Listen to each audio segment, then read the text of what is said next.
বিসমিল্লাহির রহমানির রহিম। ৩৮ নম্বর সূরা, সূরা সোয়াদের ৭৫ নম্বর আয়াতে পড়লাম। আগের গুলা দেখে নেবেন, ধারাবাহিকভাবে কোরআনের আলোচনা করতেছি, ইনশাআল্লাহ দেখবেন। আল্লাহ বললেন, হে ইবলিস, আমি যাকে নিজ হাত দ্বারা তৈরি করেছি। আল্লাহ নিজের হাত দ্বারা আদমকে তৈরি করেছেন, তাকে তুমি সেজদা করলে না। আল্লাহর হাত দ্বারা তৈরি করার অর্থ হচ্ছে তাকে সম্মানিত করে ফেলে দিয়েছেন। জিনকে তো আগুন দিয়ে বানাইছে।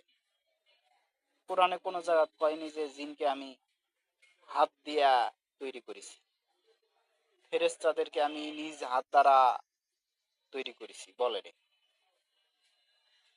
আদমের ক্ষেত্রে বলেছেন যে আমি আদমকে নিজের হাত দ্বারা তৈরি করলাম, তাকে তুমি সেজদা করলে না। তুমিও তো সৃষ্টি, সেও সৃষ্টি, কিন্তু তাকে তো আমি নিজের হাত দ্বারা তৈরি করলাম।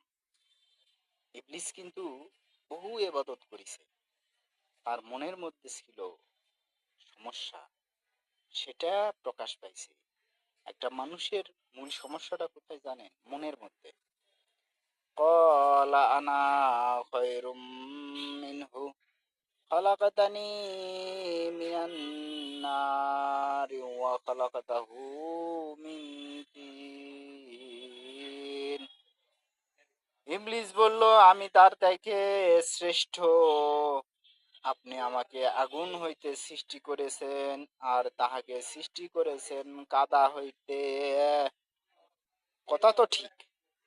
আগুন সেরা না মাটি সেরা?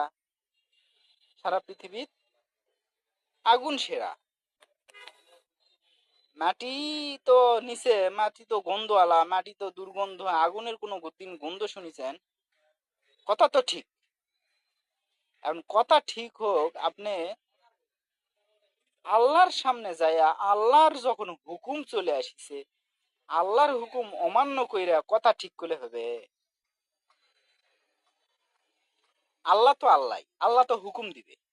আল্লাহ যদি তোমাকে হুকুম দেয়, তুমি ওই নাপাক বিষ্ঠা গায়েত মাখো, এই পরিস্থিতিতে আপনি ঘৃণা বলতে পারবেন না।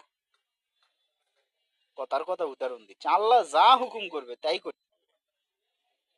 আর তোমাক বানাইছি মাটি, আগুন দিয়ে ওক বানাইছি মাটি দিয়ে, ঠিক আছে, কথা তো ঠিক। কিন্তু আমি তো তার শরীরে হাত দিয়ে তো তাক তৈরি করছি। তাহলে কি হলো? দুইটাই আমার সৃষ্টি। আমি যখন কোনো জিনিসে হস্তক্ষেপ করলাম, হাত দিলাম, হাত দিয়ে বানালাম, তখন ওটা কি আর স্বাভাবিক থাকলো?